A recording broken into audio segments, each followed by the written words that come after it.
Not much news from last week, so I'm open to any questions from you guys, so go ahead. Mark, you talked last week that there were probably going to be some personnel changes. What adjustments have you made? We made a few last week. We tested the water on some, but it mainly was we had some guys that were nicked up that sat out a lot last week too, and now they'll come back to practice for the first day. So I don't know if there's anything really newsworthy right now in that regard. I just think it's more maybe moving a second team guy into a first team slot, giving some of those younger players more opportunities last week to see who would rise up and be able to take over a position versus, leaving in the depth chart the way it is. So I don't know that the depth chart's much different. Devonnis Reed's at guard, I know that. That's probably different on that sheet. He's playing a backup guard for us, and that kind of solidified the offensive line after Ezra got hurt. So we needed to create some depth there. So that's probably the biggest move, a defensive guy to offense on the sheet.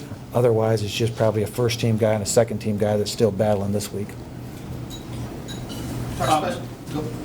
Dale Lennon was the head coach for Southern Illinois for a long time. Now Nick Hill is there. How different do they look offensively, defensively with this new young head coach? It's the same offense. I think it's the same offense as what the past couple of years. There's not a lot of difference of what I see anyway. The philosophy is what you see, the system, and I see a very similar system. Defensively, they've changed quite a bit. They went from the 3-4, now they're in a 4-man front. So they've changed totally on defense to a different style. But offensively, they were always very good on offense, and thus they're still very good on offense.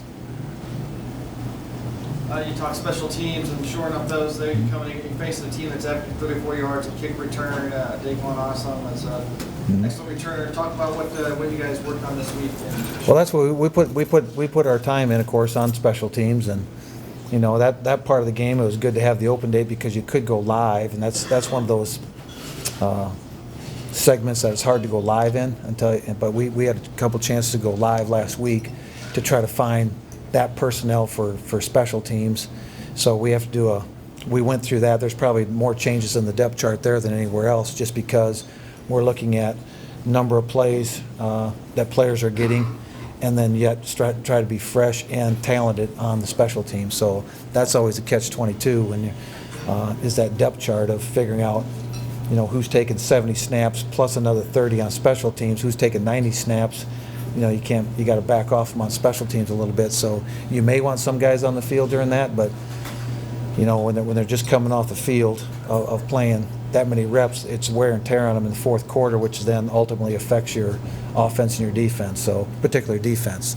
So yeah, we tried to find other players that could take over some of those roles and still be talented on those teams. You've played a couple of good offensive teams.